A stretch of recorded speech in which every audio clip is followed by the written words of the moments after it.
Okay okay okay. So Amarnath గారు, so ఏంది భారతీయ Janata party disappointing result.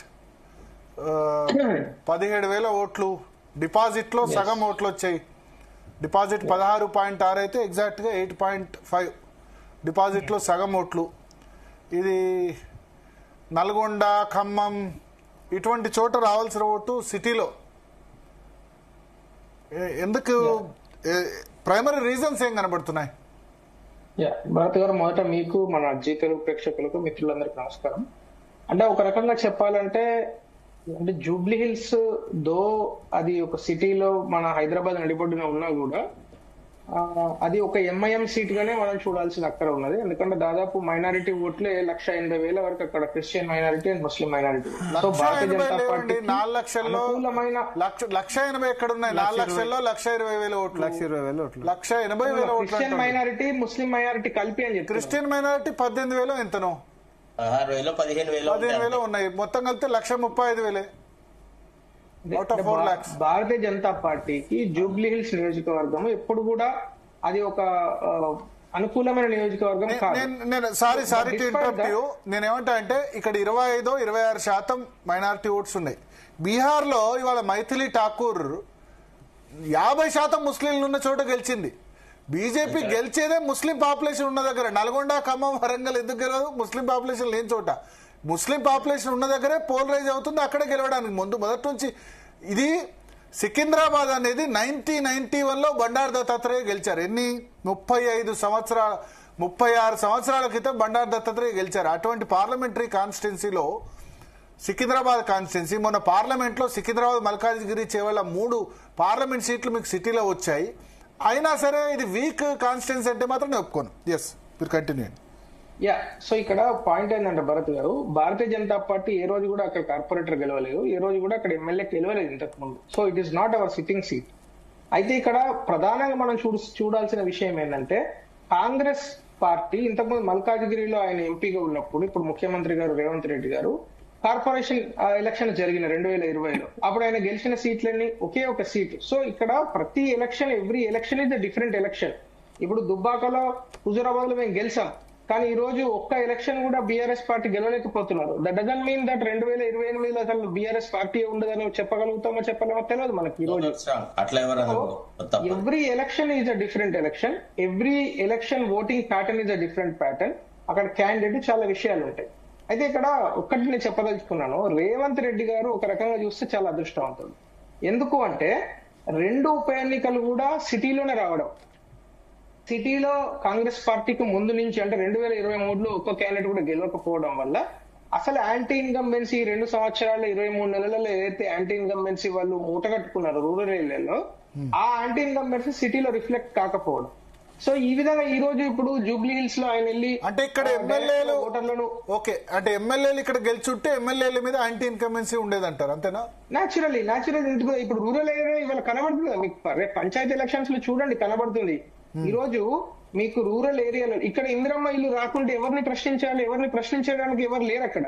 కానీ అక్కడ రూరల్ ఏరియాలో ఎవరైతే ఎమ్మెల్యేలు గెలుస్తున్నారో వాళ్ళు అడుగుతున్నారు, ఎందుకు నాకు ఇందిరమ్మ ఇల్లు రాలేదు, ఎందుకు నాకు రేషన్ కార్డు రాలేదని. ఈ రోజు వీళ్ళు చెప్పిన 6 గ్యారెంటీలు అమలు చేయడానికి బీఆర్ఎస్ పార్టీకి సంబంధించిన ఎమ్మెల్యేలు ఉన్నారు కాబట్టి వీరు ఒక అవిరోధము ఉన్నారు, ఇది ఒక స్టంబ్లింగ్ బ్లాక్ అని ప్రజలను నమ్మించగలిగాడు రేవంత్ రెడ్డి గారు. అట్లా నమ్మించడంలో సక్సెస్ అయినాడు, అది ఒప్పుకుంటున్నాను. ఎందుకంటే ఆయన డైరెక్ట్ గా 4వ తారీఖు యూసుఫ్ కూడా సభలో డైరెక్ట్ చెప్పేసాడు, మీరు వేరే పార్టీకి గిట్ట ఓటేస్తే మీకు ఇందిరమ్మ ఇల్లు రావు, సల్ల బియ్యం రావు, ఇవన్నీ చెప్పేసాడు డైరెక్ట్ గా. But despite that they have one it. So మేము వాళ్ళని కంగ్రాచులేట్ చేస్తున్నాము, ఎందుకంటే తొండో మొండో మొత్తానికి గెలిచారు. కానీ మేము వారిని రిక్వెస్ట్ చేసేది ఏంటంటే, దయచేసి మీరు ఏదైతే వాగ్దానాలు చేశారో, దయచేసి మీరు ఏదైతే మొన్న ఎన్నికలలో శంకుస్థాపన శిలాఫలకాలు ప్రతి సందులో ఒకటి కట్టించారో అవన్నీ పనులు చేయండి. మీకు ఇంకా 3 సంవత్సరాలు ఉంది. 3 సంవత్సరాలు మీ ముఖ్యమంత్రి గారు కాంగ్రెస్ పార్టీ ముఖ్యమంత్రి ఉంటాడు, రేవంత్ రెడ్డి గారు ఉంటారు, ఎవరు ఉంటారో తెలియదు, కానీ మొత్తం కాంగ్రెస్ పార్టీ ముఖ్యమంత్రి. అమర్నాథ్ గారు, బీజేపీ ఎందుకు హైదరాబాద్ లో 3వ పార్టీగానే మిగిలిపోతుంది? ఈ రిజల్ట్ చూస్తే అలా అనిపిస్తోంది. మరి అంటే అభ్యర్థి క్యాంపెయిన్ ఎందుకు పూర్తిగా కనబడలేదు? లీడర్షిప్ లో గ్యాప్ కనిపిస్తోంది ఎందుకు? 3వ పార్టీ అంటే ఇప్పుడు అదే చెప్తున్నాను కదా, కంటోన్మెంట్ లో సెకండ్ వచ్చినాము, మరి అప్పుడు సెకండ్ పార్టీ అని మీరు డిఫైన్ చేస్తారు. మళ్ళీ ఇప్పుడు ఆ పార్లమెంట్ ఎన్నికలలో మేము నెంబర్ 1 సిటీలో, అప్పుడు ఫస్ట్ పార్టీని డిఫైన్ చేస్తారు. సో ఎవ్రీ 6 నెలలకు ఎలక్షన్ కు మారుతూనే ఉన్నది కదమ్మా.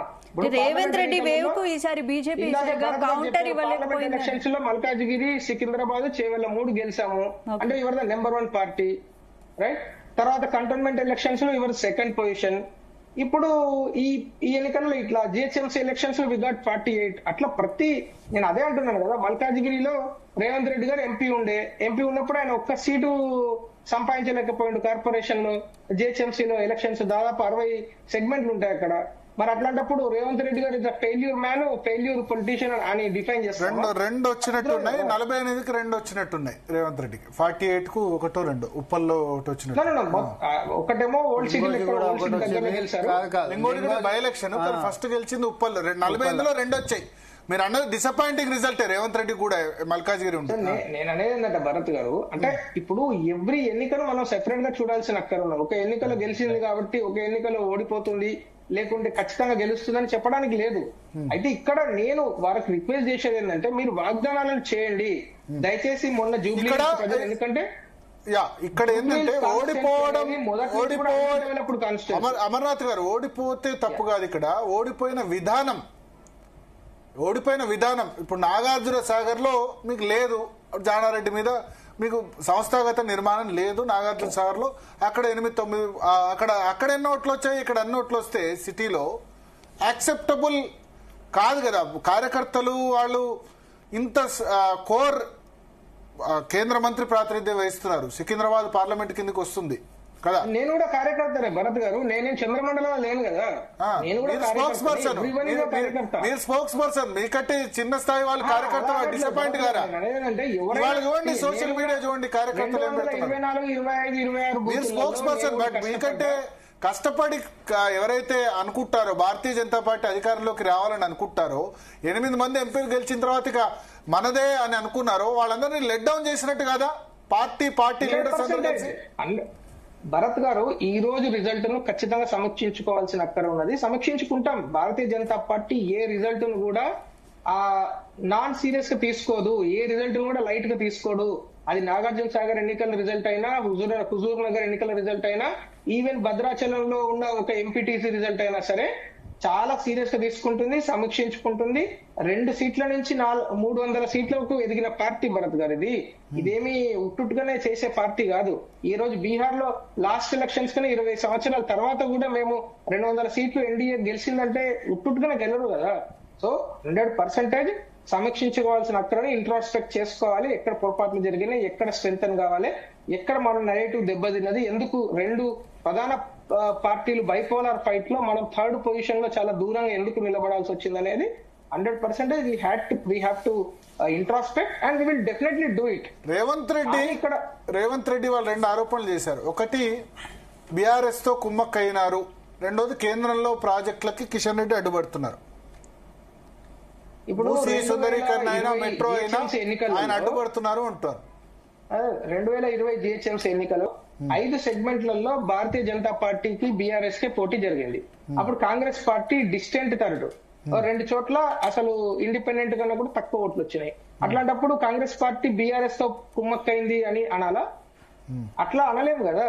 ఇప్పుడు ఎవరి ఎలక్షన్ రిజల్ట్ ను దీనికి సంబంధం పెట్టి మాట్లాడడం అయితే తప్పది. రేవంత్ రెడ్డి అన్నారు, కేటీఆర్ ఏమో ఆర్ఎస్ బ్రదర్స్ అన్నారు. రేవంత్ సంజయ్ బ్రదర్స్ ఇద్దరు కలిసి చేశారు అని చెప్పి రేవంత్ రెడ్డి అన్నారు. 2 వైపులా మీరు వాళ్ళతో కుమ్మకంటే వీళ్ళతో కుమ్మక్క అంటున్నారు. అంటే ఇక అట్లాంటి వర్డ్స్ ను మనం సీరియస్ గా తీసుకొని రాత్రిపూట మనం పెద్ద డిస్కస్ చేస్తున్న అవసరం లేదు. ఎందుకంటే ఇక్కడ number 1 point is we have to introspect. Number 2 is Bharatiya Janata party కేంద్ర ప్రభుత్వంలో ఉన్న మంత్రులు శక్తికి మించి పనిచేస్తున్నారు. మీకు ఒకే ఒక నిదర్శనం, మీరు ఈఎస్ఐ హాస్పిటల్ చూడండి, ఎర్రగడ్డ హాస్పిటల్ చూడండి. 10 సంవత్సరాలు అధికారంలో ఉన్న స్టేట్ గవర్నమెంట్ లో అధికారంలో ఉన్న కేటీఆర్ ఏం చేశారు? ఎర్రగడ్డ ఆసుపత్రికి ఏం చేశారు Kishan Reddy garu? ESI hospital, you can see big building is erected, కొత్త సీట్లు యాడ్ అయినాయి. ఈఎస్ఐ హాస్పిటల్, ఈఎస్ఐ ఏమంటారు, మన ఎడ్యుకేషన్ ఇన్స్టిట్యూషన్, ఎంబీబీఎస్ సీట్లు, ఎండీ సీట్లు పెరిగినాయి. అక్కడ ఎన్ని పెరిగినాయి? మల్టిపుల్ టైమ్స్ పెరిగినాయి. అది ఎవరు చేశారు? మరి అది కేటీఆర్ గారు చేశారా లేకుంటే కాంగ్రెస్ కేటీఆర్ పార్టీ గతంలో చేసిందా? సెటైర్ వేశారు, లిఫ్ట్లను జాతికి అంకితం చేస్తారు వీళ్ళు, కుర్కురేలు కరోనా టైంలో మంచి పెద్ద గొప్ప చేసామనుకుంటారు, మేము ఎంత డెవలప్మెంట్ చేసామని. సింటెక్స్ ట్యాంకులు సింటెక్స్ ఇప్పుడు ట్యాంకులు భరత్ గారు ఇనాగ్రేట్ హాతి చెల్తే హే కుత్తే భోక్తే హే అని ఒక సామెత ఉంటదండి.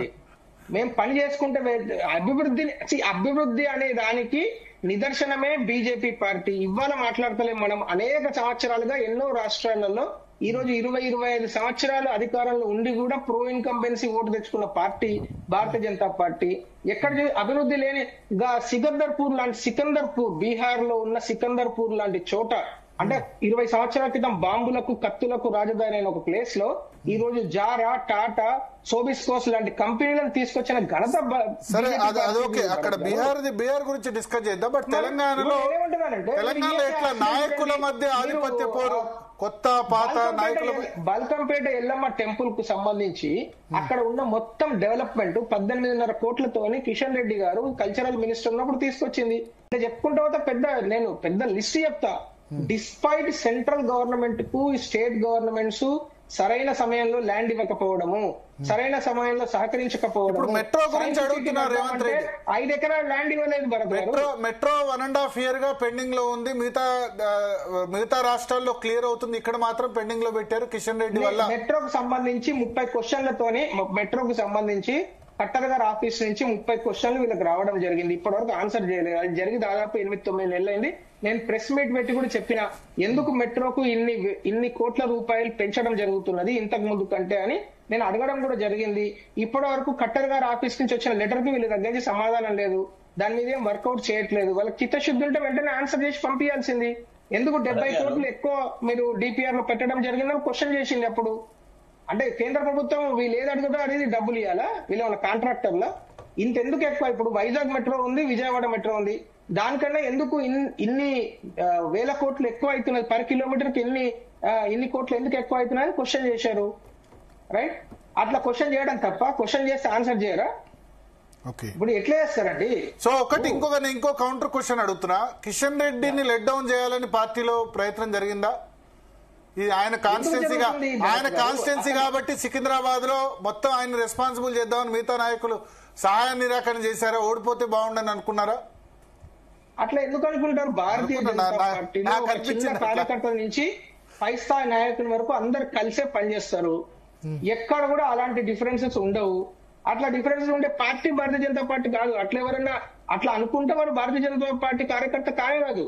అట్లా ఎవరైనా అనుకుంటే అలాంటి భ్రమలలో ఉంటే they cannot be termed as కార్యకర్తస్. రైట్, వాళ్ళు పార్టీకి రాంగ్ ఫీడ్బ్యాక్ ఇస్తున్నట్టు ఎట్లా అయితే చెప్పండి. ఇప్పుడు నేను ఒక ఎగ్జాంపుల్ చెప్తా. సంజయ్ గారు ప్రెసిడెంట్ గా ఉన్నప్పుడు జిహెచ్ఎంసీ ఎన్నికలు జరిగినాయి. జిహెచ్ఎంసీలో అత్యధికంగా గెలిచింది ఎవరు? పార్లమెంట్ పరిధిలో గెలిచామండి.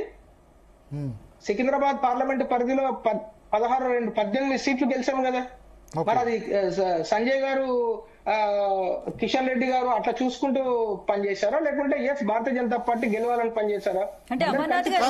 కానీ ఆ సమయంలో మల్కాజ్గిరి పార్లమెంట్ లో అనుకుంటే ఎక్కువ వచ్చింది. 48లో 48 సీట్స్ లో మల్కాజ్గిరి పార్లమెంట్ లో ఎక్కువ వచ్చింది. LB Nagar division out of 11లో 10 వచ్చి ఎల్బీ నగర్ మల్కాజ్గిరి పార్లమెంట్ లో ఎక్కువ వచ్చింది. ఎవరు రిప్రజెంటేటివ్ టోటల్ లో మల్కాజ్గిరిలో ఎక్కువ వచ్చినాయి. నేను అనేది అంటే 40 సెగ్మెంట్లలో, అంటే సికింద్రాబాద్ లో 40 సెగ్మెంట్స్ ఉంటాయి.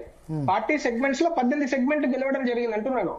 మరి ఇప్పుడు ఎందుకు బైపోల్ రిజల్ట్ ఇలా వచ్చింది? అంటే ఏంటి జిహెచ్ఎంసీ ఎన్నికల్లో వచ్చే అవకాశం ఉంది బీజేపీకి? అంటే ఏంటి అర్బన్ బేస్ లేకపోవడం క్లియర్ సిగ్నల్ కదా ఇది? మరి అట్లేం లేదండి. అంటే అదే చెప్తున్నా, ఇందాక చెప్పింది అదే. ప్రతి ఎన్నిక డిఫరెంట్. డెఫినెట్లీ ఇప్పుడు సమీక్షించుకోవాల్సిన అవసరం ఉన్నది. ఖచ్చితంగా సమీక్షించుకుంటాం. అంటే ఇక్కడ ఖచ్చితంగా పొరపాట్లు జరుగుతున్నాయి కదా రిజల్ట్ ఇట్లా వచ్చేది. పొరపాట్లు జరగకుండా రిజల్ట్ మేము మొత్తం ఓట్లు దానిలో వేషం మాయమైపోయినా అంటలేం కదా.